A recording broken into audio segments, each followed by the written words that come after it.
Welcome to MRR news. Palnadu శ్రీ శైవ మహాశక్తి నిర్మాణంలో భాగంగా ఈ కార్యక్రమాన్ని నిర్వహించడం జరుగుతుంది. ముఖ్యంగా ఆనాడు నాయకురాలు నాగమ్మ నిర్మించిన దేవాలయాన్ని జీర్ణోద్ధరణ చేసుకోవడం జరిగింది. ఆ జీర్ణోద్ధరణ చేయబడినటువంటి చెన్నమల్లికేశ్వర స్వామి దేవాలయం వద్ద ఈ ధ్వజస్తంభాన్ని అధిరోహించడం జరుగుతుంది.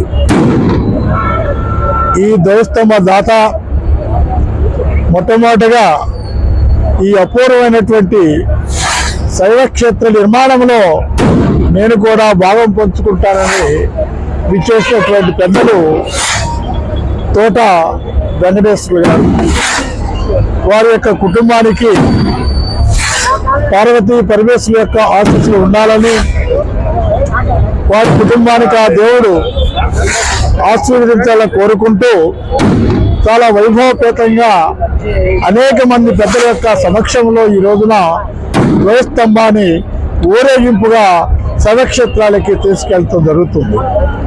అంతేకాకుండా రేపు 4వ తారీఖున జూలై 4వ తారీఖున ఈ ధ్వజస్తంభ అధిరోహణే కాకుండా ఉపహారాలకు సంబంధించినటువంటి ప్రతిష్ట, అంతేకాకుండా కూడా కొత్త శైవ దేవాలయాన్ని కూడా నిర్మించడం జరుగుతుంది. దాని యొక్క శంకుస్థాపన చేయడం జరుగుతుంది. దాదాపు 10 కోట్ల వ్యయంతో తిరుమల తిరుపతి దేవస్థానం యొక్క సహకారంతో ఆ యొక్క నిర్మాణానికి సంబంధించి కూడా 4వ తారీఖున శంకుస్థాపన చేయడం జరుగుతుంది. అది కాకుండా కూడా ఒక పల్నాడు చరిత్రను పరీక్షించే విధంగా పల్నాడు చరిత్రకి భారతానికి ఎన్ని ఘట్టాలు ఉన్నాయో అన్ని ఘట్టాలు ఉన్నటువంటి ఏకైక చరిత్ర పల్నాడు చరిత్ర. పల్నాడు చరిత్ర కనుమరుగు కాకూడదు.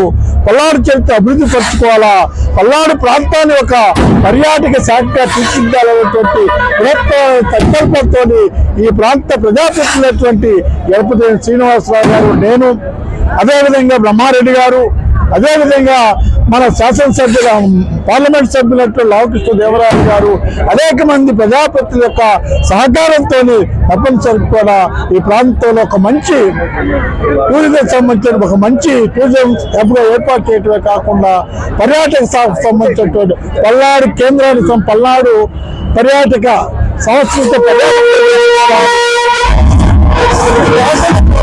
అనేకమైనటువంటి దేవాలయాలకు శంకుస్థాపన ఉంటుంది. వృద్ధాశ్రమం, అనాథాశ్రమం, గోశాల, వెంకటేశ్వర టెంపుల్, అనేకమైన కార్యక్రమాలు నిర్వహిస్తున్నారు. కాబట్టి ఈ కార్యక్రమంలో పల్నాడు ప్రజానికం మొత్తం కూడా పార్టిసిపేట్ చేయాలి. పల్నాడు ప్రజానికం మొత్తం కూడా ఈ కార్యక్రమంలో ఈ శైవక్షేత్ర నిర్మాణంలో వారి యొక్క భాగంగానే వారి యొక్క సహాయ సహకారాలు అందించాలని చెప్పి ఈ కార్యక్రమాన్ని రేపు జరిగేటువంటి 4వ తారీఖు జరిగే కార్యక్రమాన్ని దిగ్విజయంగా ఈ కార్యక్రమాన్ని కొనసాగిస్తామని అందరినీ పల్నాడు ప్రజానికాలే కాకుండా అశేష ప్రజానికాన్ని ఆహ్వానిస్తూ మరొకసారి తోట వెంకటేశ్వర గారి యొక్క ఈ ధ్వజస్తంభ నిర్వాహకులైనటువంటి ధ్వజస్తంభ దాత అయినటువంటి తోట వెంకటేశ్వర గారి యొక్క కుటుంబానికి ఎల్లవేళ ఆ శివపార్వతి వయస్సులో అండగా ఉండాలని కోరుకుంటున్నాను.